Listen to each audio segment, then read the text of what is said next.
आजिकाली समस्तଙ୍କ जीवन mobile number सहित जड़ित। यह बैंकिंग हेउ, आधार कार्ड हेउ, सोशल मीडिया हेउ किंबा जेकोसी प्रकार ऑनलाइन सर्विस, मोबाइल नंबर सबुठी एक गुरुत्वपूर्ण परिचय पलटि आजिका जुगरे। किंतु आपण केबे भाबिछंती कि मोबाइल नंबर गुड़िक सबु बेले 10 अंकर ही काहींकी होइथाय, 8 किंबा 12 काहींकी नुहे, बरं केवल 10 अंकर ही काहींकी?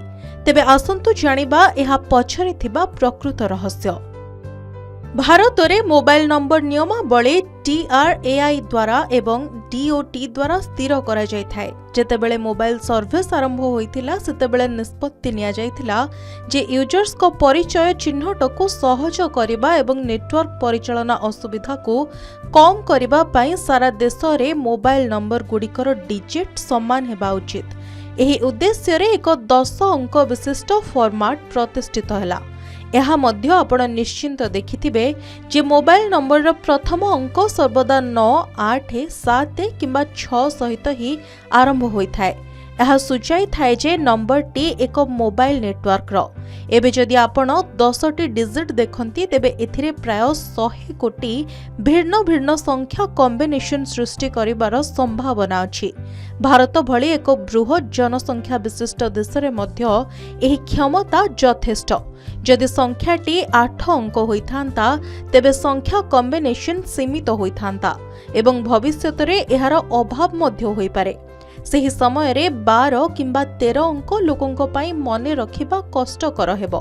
तेणु 10 अंक को सबुठारु संतुलित एवं सर्वोत्तम विकल्प भावरे विवेचना करा जायथिला। भारत रे मोबाइल नंबर गुड़िक +91 सहित आगो जोड़ा जायथाय, जहा आम देशर कोड।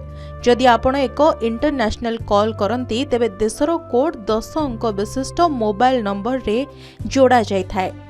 तथापि प्रकृत परिचय सर्वदा एही 10 अंक द्वारा ही निर्णय करा जाय। प्रत्येक मोबाइल नंबर जने व्यक्तिंको डिजिटल परिचय, ओटीपी, बैंक ट्रांजैक्शन अलर्ट किंबा सोशल मीडिया अकाउंट जांच ठारू आरंभ करी सबु किछि एहा उपरे ही निर्भर करे। 10 अंकर सीमा यह निश्चित करे जे प्रत्येक उपभोक्तांको पाखरे एक यूनिक एवं सुरक्षित नंबर अछि। भारत रे मोबाइल उपभोक्तांको संख्या निरंतर वृद्धि पाउछि। जदि 10 अंकर कॉम्बिनेशन मध्य पर्याप्त हुए नहीं तेबे सरकार एवं टेलीकॉम कंपनी गुड़िक एक नुआ नंबरिंग सिस्टम उपरे काम करि पारंती। तथापि वर्तमान पई 10 अंक यथेष्ट एवं एही कारणरो विश्वर अनेक देश एही पद्धति को ग्रहण करिसेंती। ब्यूरो रिपोर्ट, के न्यूज ओडिशा।